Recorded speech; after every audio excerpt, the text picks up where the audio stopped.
Pada pertemuan kali ini, kelompok kami akan membahas mengenai kajian intertekstual terhadap drama tradisional Indonesia. Sebelumnya, perkenalkan terlebih dahulu kelompok kami yang terdiri dari Muhammad Abizar dengan nomor MPM 2020 21500 199, Ella Hayati 2020 21 500 207, Tiara Suharti 2020 21 500 222. Mengenai pengertian, konsep dan hakikat drama. Drama berasal dari bahasa Yunani yaitu draumai yang berarti bertindak, berlaku, berakting. Pengertian secara etimologis yang secara umum disampaikan dalam berbagai penelitian belum secara spesifik memaparkan peranan drama terhadap teater. Oleh karena itu, agar lebih terpusat, maka pengertian drama yang dipandang cocok dan relevan dengan kegunaan drama sebagai bahan baku teater ialah pengertian dari H.B. Jasin yang menyatakan bahwa drama artinya laku, lakuan atau lakon di atas panggung 1985-87. Pengertian yang ditawarkan H.B. Jasin setidaknya cukup relevan dengan kondisi drama dewasa ini. Dan spesifikasi yang dilakukan oleh H.B. Jasin sejalan dengan pengertian yang disampaikan Bahzar Verhagen yang mengemukakan bahwa drama adalah kesenian melukis sifat dan sikap manusia dengan gerak. Selamat Mulyana dalam Tarigan 1985-70. Masuknya drama ke dalam genre sastra telah banyak disinggung dalam berbagai penelitian. Bentuk drama yang ditulis dengan kalimat langsung dan adanya keindahan di dalam dialog-dialognya menjadikan drama masuk dalam genre sastra, sebab sifatnya sama dengan roman, yakni cerita. Sebab itu drama digolongkan dalam kesusastraan. H.B. Jasin 1985-87. Dalam perwujudannya, drama tidak hanya sebatas pada penyediaan bahan baku untuk satu bentuk seni pertunjukan, tapi lebih luas lagi, yaitu mencangkup pada ranah segi seni digital semacam film, sandiwara radio, dan sinetron. Menurut Herman J. Waluyo 2021, mengungkapkan bahwa drama merupakan tiruan kehidupan manusia yang diproyeksikan di atas pentas. Melihat drama, penonton seolah melihat kejadian dalam masyarakat. Kadang-kadang konflik yang disajikan dalam drama sama dengan konflik batin mereka sendiri. Drama adalah potret kehidupan manusia, potret duka, pahit manis, hitam putih kehidupan manusia.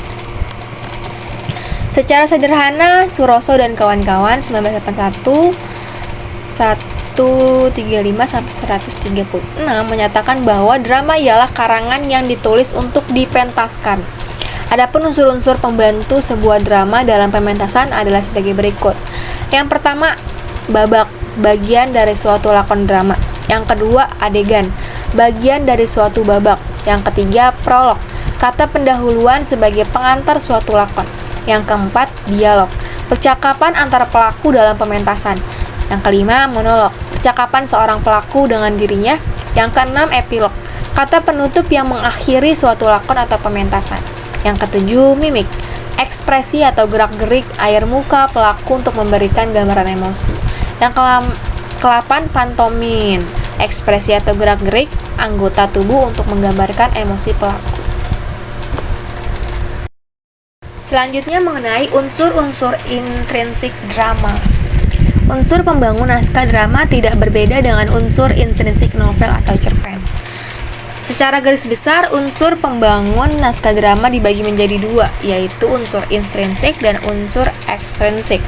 Unsur intrinsik adalah unsur yang membangun karya sastra itu sendiri. Unsur inilah yang secara lahir akan dijumpai ketika membaca sebuah karya sastra. Sedangkan unsur intrinsik adalah unsur yang berada di luar karya sastra yang secara tidak langsung mempengaruhi bangunan karya sastra. Menurut Staton, Burhan Nurgiantoro tahun 2005 menjabarkan unsur pembangun fiksi atau cerita menjadi: yang pertama, fakta cerita yang meliputi plot, tokoh, dan latar. Yang kedua, sarana cerita yang meliputi judul, sudut pandang, gaya, dan nada. Yang ketiga, tema. Unsur-unsur tersebut harus ada dalam sebuah naskah drama, karena sebuah naskah drama tidak akan lahir tanpa adanya unsur-unsur tersebut. Unsur intrinsik drama, yang pertama ada tema. Tema adalah ide pokok sebuah cerita. Kehadiran tema menjadi penting ketika dihubungkan dengan pesan moral atau amanat dalam karya sastra. Yang kedua, plot. Plot adalah unsur pembangun cerita yang merupakan satu kesatuan kejadian atau peristiwa yang diikat oleh suatu hubungan sebab akibat. Yang ketiga, tokoh dan penokohan. Tokoh adalah para pelaku yang terdapat dalam sebuah cerita fiksi. Sedangkan penokohan adalah pelukisan atau gambaran mengenai tokoh dalam suatu cerita. Yang keempat, latar atau setting. Menurut Burhan Nurgiantoro tahun 2005-2027, latar dibagi menjadi 3, yaitu latar tempat, waktu, dan sosial.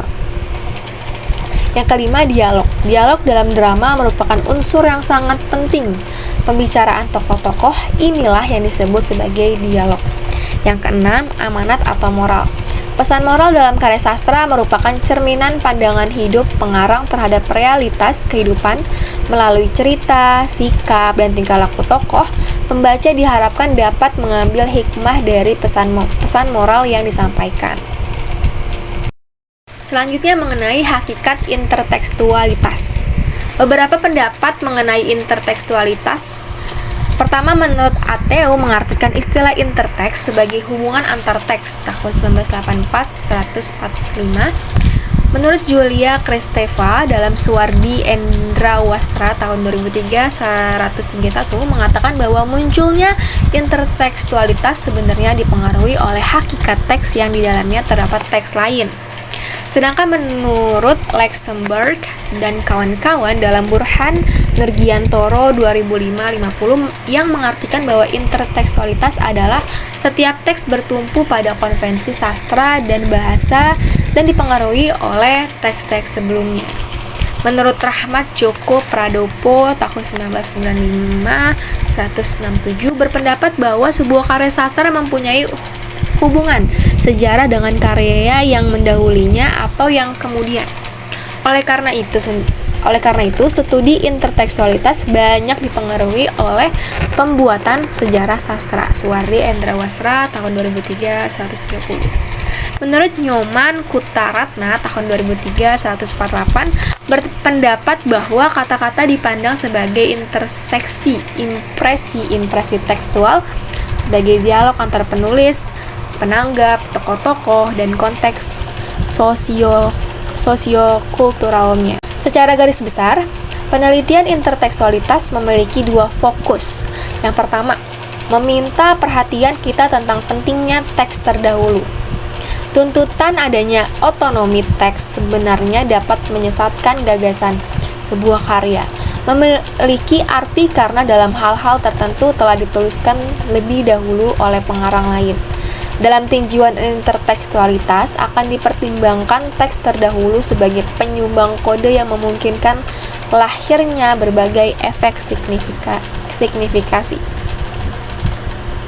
Berdasar pada beberapa pendapat tersebut, dapat disimpulkan bahwa intertekstualitas adalah suatu kajian yang berusaha menemukan aspek-aspek tertentu yang ada dalam karya sastra sebelumnya dan karya sastra sesudahnya untuk memberikan makna yang lebih lengkap. Studi interteks sebenarnya memiliki prinsip antara lain.